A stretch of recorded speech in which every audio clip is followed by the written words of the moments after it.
안녕하세요. 오늘 우리가 지난번에 공부한 것에 이어지는 부분 따라 읽으면서 공부하겠습니다.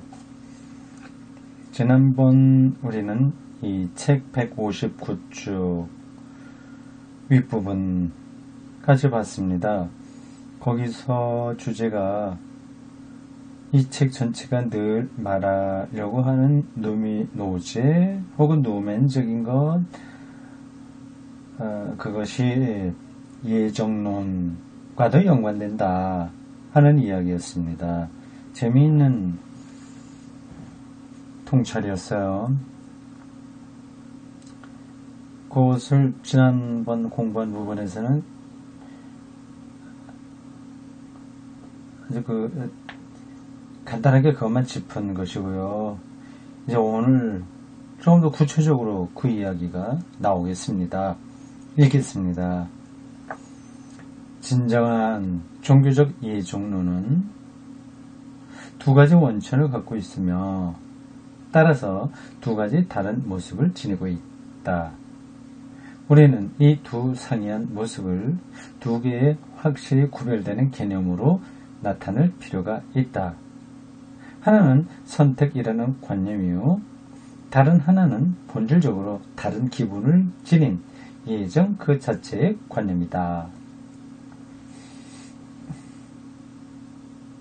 네, 오토가 이제 두 가지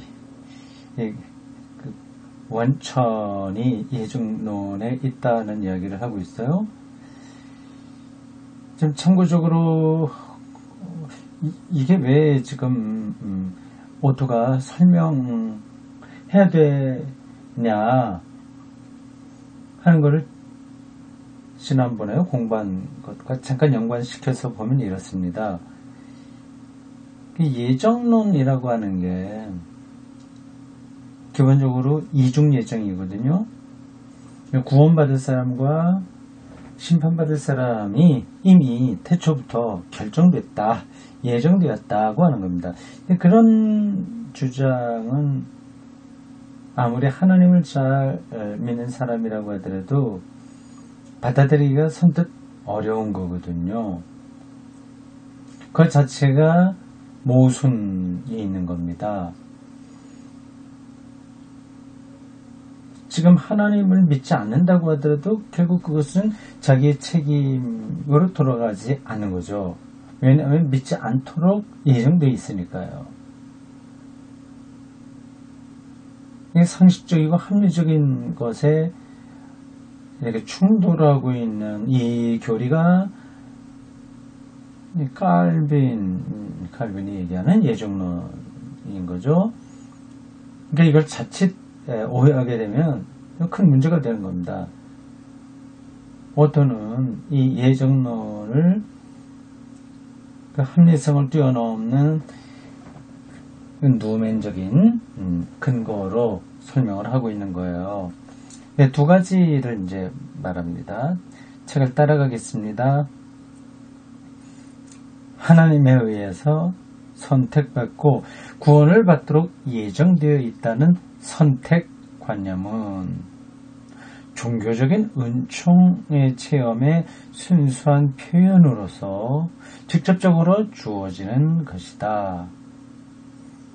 은총을 입은 사람은 자기 자신을 돌아보면서 자기가 자기 된 것은 자신의 공로나 노력으로 된 것이 아니고 자신의 의지와 능력 없이 은총이 그에게 이르러 그를 사로잡고 움직이고 이끌었다고 하는 사실을 점점 더 크게 깨닫고 느낀다.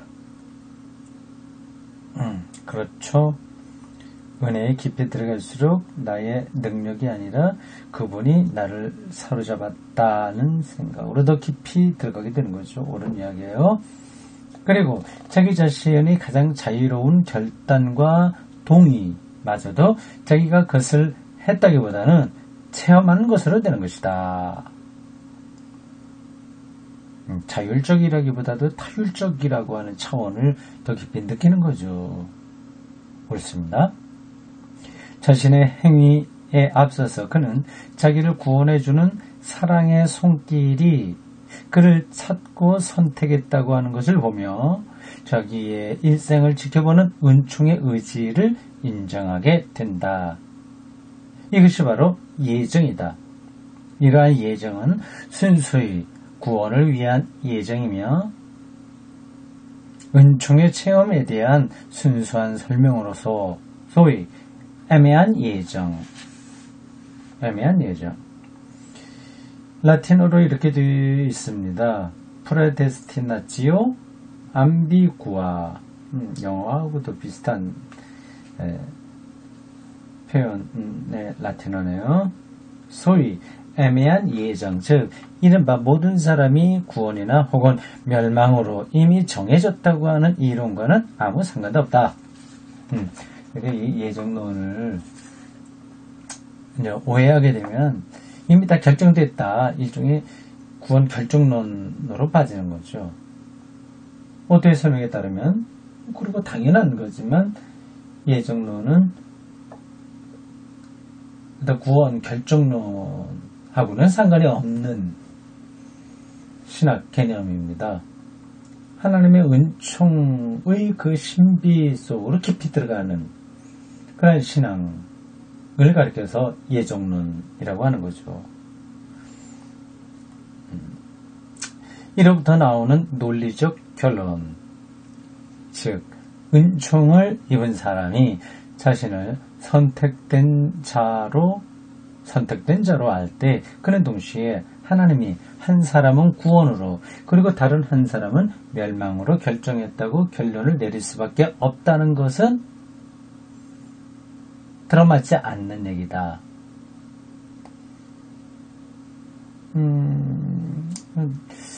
제가 이 문장을 쭉 따라가면서 들어맞는 이야기다로 추정을 했는데 오히려 들어맞지 않는 얘기다 이렇게 돼버렸네요.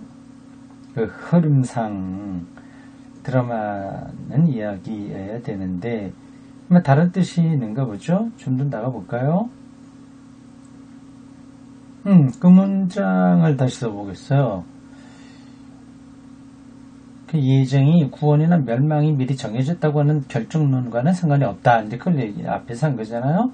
이제 그런 데서는 다음과 같은 논리적 결론이 나온다고 하는 거예요.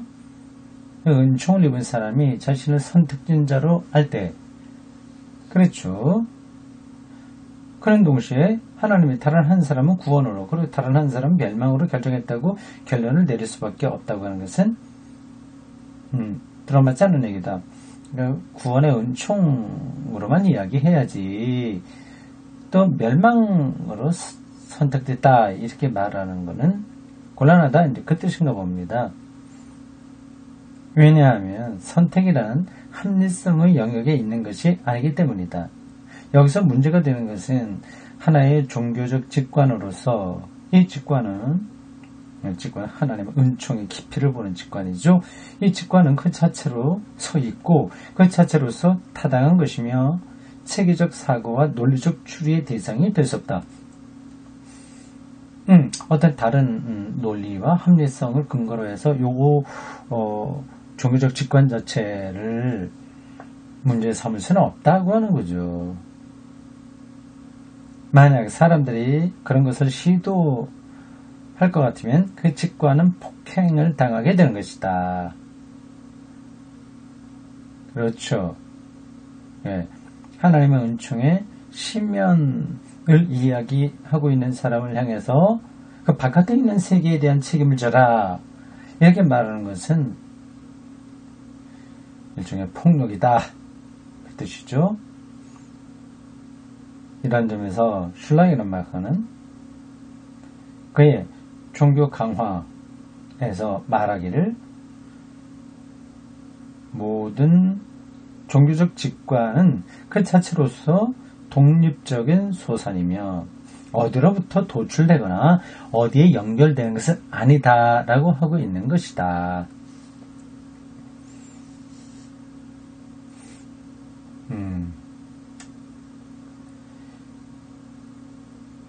이 슐라이어마허의 진술이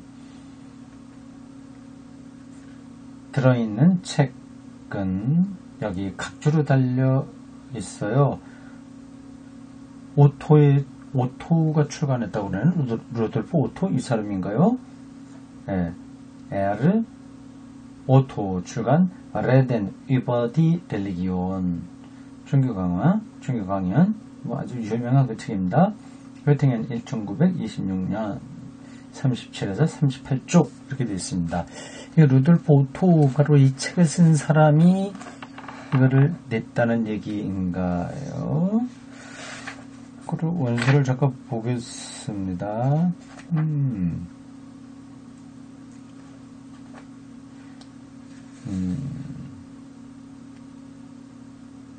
네, 그렇게 되어 있네요. 예.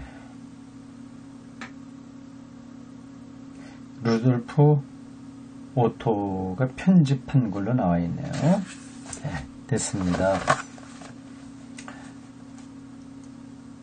내연 이상과 같은 순전히 비합리적이고 노면적인 은총의 체험으로부터 발생하는 선택관념과 로마서 9장 18절에 나오는 것과 같은 바울에게 있어서의 본래적 예정 사상과는 구별되어야 한다.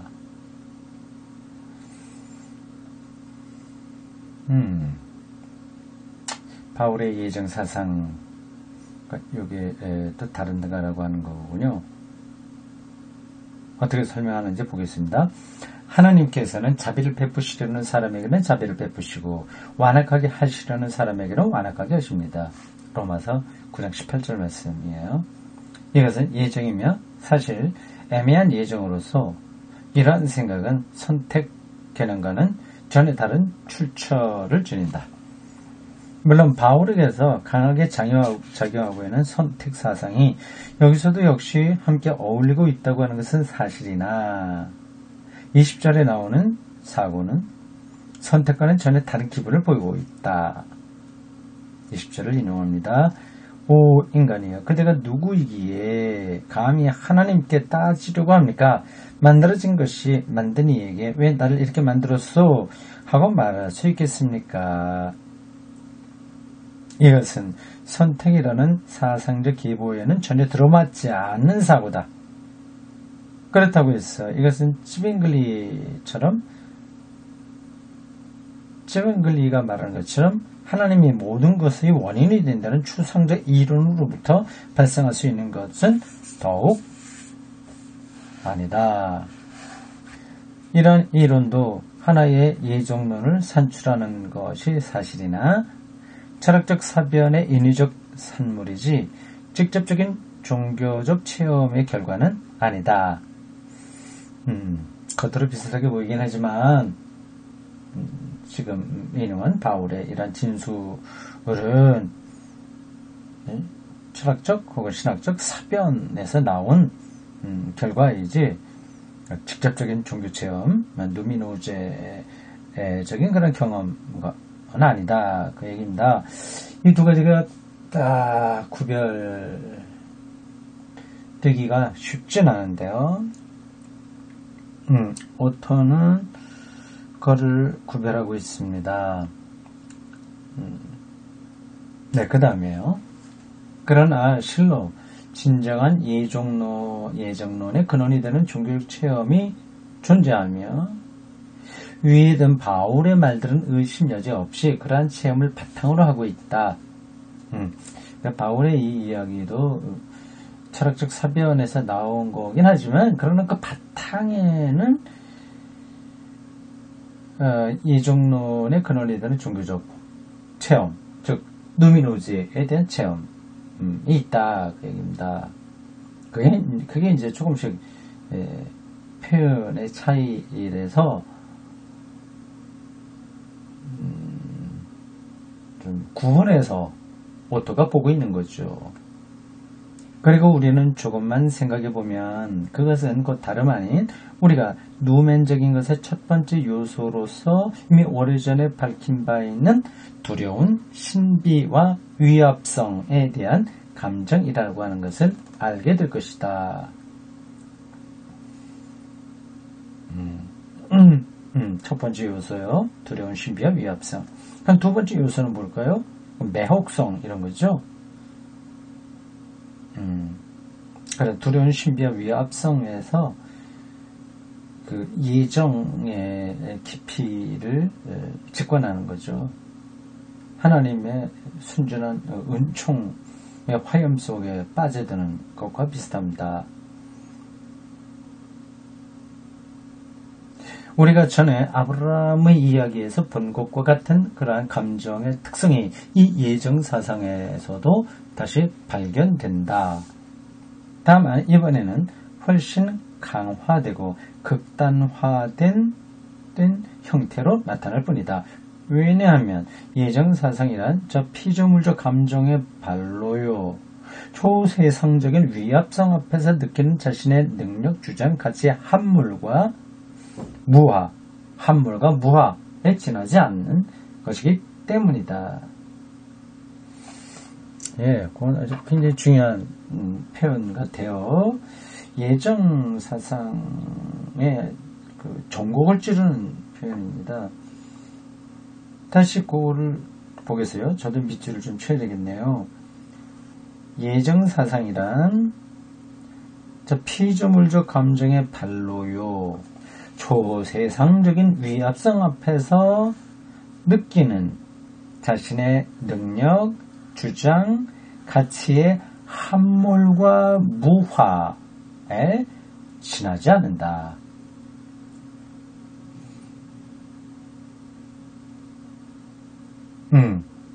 지나지 않는 것이기 때문에 않는 것이다. 예정사상은 자기의 함몰과 무화 를 가리킨다. 그 얘기죠. 압도적으로 체험된 누명은 모든 것이 되는 것이다. 피조물의 존재와 행위, 그의 달림과 경주, 그의 계획과 결단, 그의 존재와 가치는 아무것도 아닌 것이 된다. 누멘에 대한 감정 속에서 주어지는 이러한 함몰과 무한은 곧 한편으로는 자신의 무능의 고백이요. 다른 한편으로는 하나님의 전능, 또 한편으로는 자신의 선택의 헛됨, 다른 한편으로는 모든 것을 정하고 결정하는 의지로서 표현되는 것이다. 네.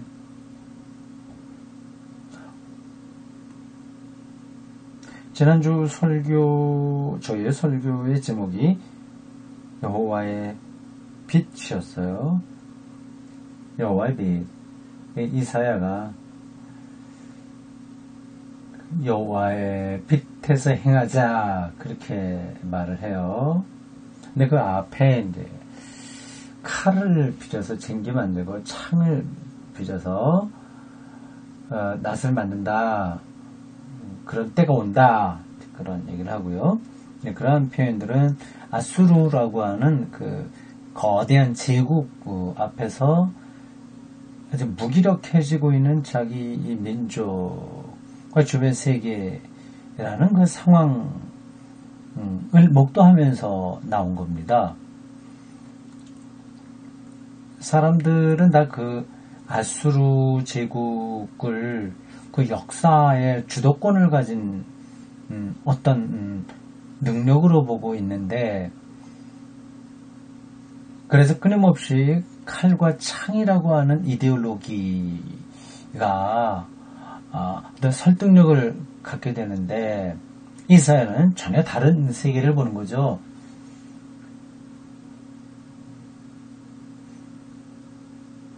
그게 가능했던 것은 그에게 여호와의 빛이라고 하는 경험이 있었기 때문입니다.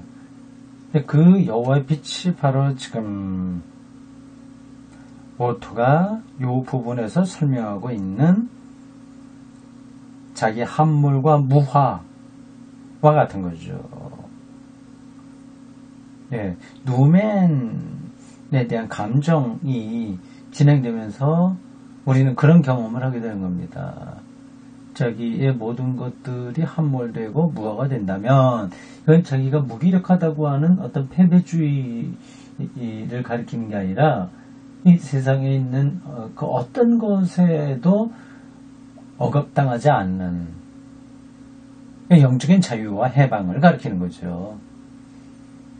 그게 이제 누민노제, 누멘적인 것의 경험이고 종교적 원천이고요. 그런 것들이 구약 성서와 신약 성서에 빼곡하게 들어있죠.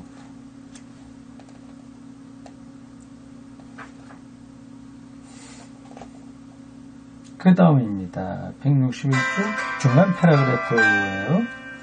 우리가 여기서 염두에 두어야 할 사실은 누멘의 절대적 압도성과 동일한 내용을 지닌 이러한 예정이라고 하는 것은 결정론에서 말하는 부자유한 의지에 대한 주장과는 아무 관계도 없다고 하는 것이다. 제가 앞에서 그 단어를 이야기했죠.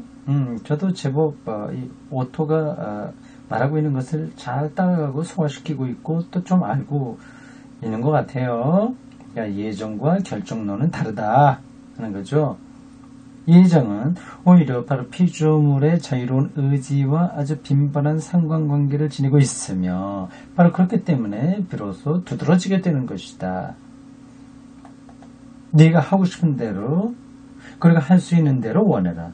자유로이 계획하고 선택해라. 그러나 모든 것은 될 대로 그리고 정해진 대로 될 것이다. 이 그러나와 이 자유의지에도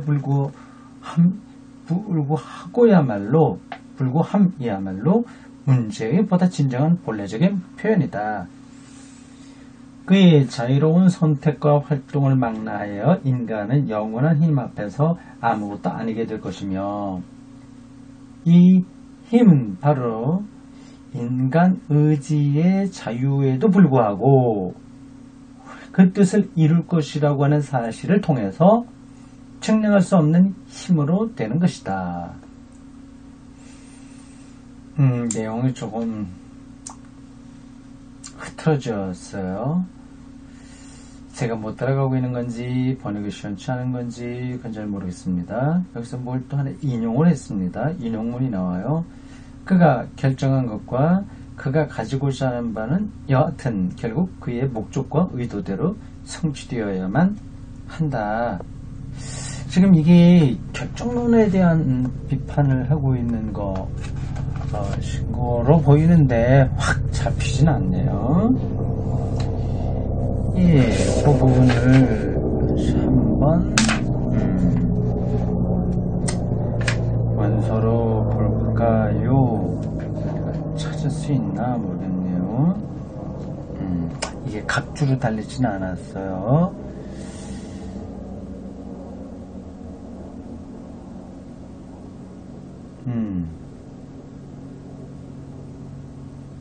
네, 참 찾기가 쉽지 않아서 Das ist Prädestination in den freien Willen 좀 나가는데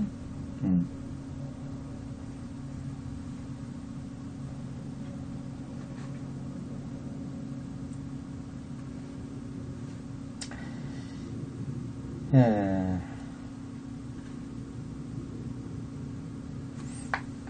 이 인용한 글은 누구 찾은 것 같습니다. 이 책을 책을 판을 짤 때 이 원서의 틀을 좀 살리지를 못했네요. 인용한 게 이 원서에서는 이렇게 따로 줄을 달리해서 이렇게 인용한 문장으로 있는데 이 번역책에는 그냥 전체 그 패러그래프 안에 따옴표로만 묶여 있네요. 예, was ihm vorgenommen und was haben will, das muss doch endlich kommen zu seinem Zweck und Ziel. 내용은 뭐 그대로 번역이 된 것 같습니다.